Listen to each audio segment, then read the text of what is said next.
करना बहुत मुश्किल हो गया। दूसरी जानिब बहुत सारे ऐसे फनकार होंगे जो गुलकार होंगे जिनको आप जानते हैं। ऐसा कौन है जो मेहदी हसन का निमुल बदल साबित हो सकता है? मैंने तो ये कहा है ना कि सदियों तक उनकी जगह कोई नहीं ले सकता। अभी तक मैं नहीं समझती कि उनकी जगह कोई लेगा। ठीक है, बहुत शुक्रिया आपका संगीता साहिबा। नाजरीन, पाकिस्तान फिल्म इंडस्ट्री की मारूफ हदायतकारा हमारे साथ मौजूद थी और दीगर फनकारों की तरह उनका यही कहना था कि मेहदी हसन साहब का कोई नेमुल बदल सदियों तक नहीं आ सकता, यानी उन्हें कभी भी कोई सब्स्टिट्यूट नहीं कर सकता। बिल्कुल, और जिस तरह से उनका कहना था कि उन्होंने उनके साथ बहुत सारी फिल्मों में काम किया, इंतहाई नफीस शख्सियत के मालिक थे, जैसे हसन जहांगीर ने भी कहा। इसके अलावा संगीता साहिबा का भी यही कहना था कि बहुत ही नफीस शख्सियत के मालिक थे। एक बहुत बड़े सिंगर होने के बावजूद भी वो एक नफीस शख्सियत थे और हर किसी से बहुत प्यार से खुलूस से मिलते थे। जिस तरह से कहना था हसन जहांगीर साहब का कि वो बिल्कुल अपने बेटों की तरह उनको रखते थे और जिस से उन्होंने परवरिश की अपने बेटों की, इसी तरह हसन जहांगीर को भी हर जगह साथ रखा। और इसके अलावा संगीता साहिबा का भी कहना था कि उन्होंने इनकी काफ़ी फिल्मों में काम किया है। मेहदी हसन साहब ने काफ़ी फिल्मों में गाने गाए हैं और एक नफीस शख्सियत से पाकिस्तान महरूम हो चुका है। एक बहुत बड़ा फनकार, एक बहुत बड़ा गजल गायक मेहदी हसन, जो इस वक्त दुनिया में हमारे साथ दुनिया में नहीं है। और एक बहुत बड़ा नाम पाकिस्तान के लिए इंतहाई सदमा है कि मेहदी हसन इस वक्त दुनिया में मौजूद नहीं है।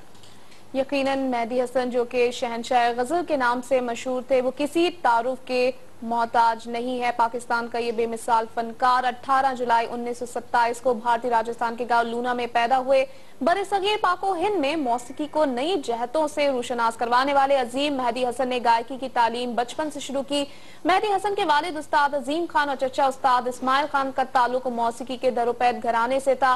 क्लासिकल मौसीकी से वाबस्ता बाप और चचा ने गैर मामूली सलाहियतों के मालिक मेहदी हसन की फनी तरबियत में भरपूर किरदार अदा किया और मेहदी हसन ने 9 उम्री में पहली बार अपने बड़े भाई के साथ फिरोजपुर के करीब एक महफिल में गुलकारी का आगाज किया।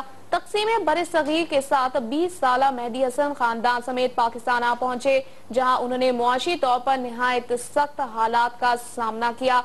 बाज़म नौजवान मेहदी हसन ने हालात का मुकाबला निहायत दलेरी से किया और पहले साइकिल की दुकान पर काम किया और उसके बाद कारों और डीजल ट्रैक्टर्स के मैकेनिक भी बन गए। लेकिन साथ ही साथ उन्होंने अपना रियाज ना छोड़ा और उन्होंने तमाम तर मुआशी मसाइल और जिद्दोजहद के साथ मौसीकी का दामन जो है वो थामे रखा और फिर 1952 में मेहदी हसन ने रेडियो पाकिस्तान से अपने फनी सफर का आगाज किया। इब्तिदा में मेहदी हसन ठुमरी गुलकार की हैसियत से पहचाने गए थे। मधुर आवाज के मालिक मेहदी हसन जल्द ही पाकिस्तानी फिल्म इंडस्ट्री के मरकजी सतून तस्वुर किए जाने लगे और उसके बाद 1999 तक उन्होंने अपनी गायकी का सफर जारी रखा। बिल्कुल, 1999 तक गायकी का सफर जारी रखा और उसके बाद उनके जितने भी शायकीन थे वही चाहते थे कि मेहदी हसन साहब गाएं और बहुत ज्यादा बात की जा रही थी भारत में भी, पाकिस्तान में भी, कि किसी तरह मेहदी हसन दोबारा से गाना शुरू हो जाए। लेकिन उनकी तबीयत ने, उनकी जो बीमारी थी, उन्होंने इस काबिल ना छोड़ा।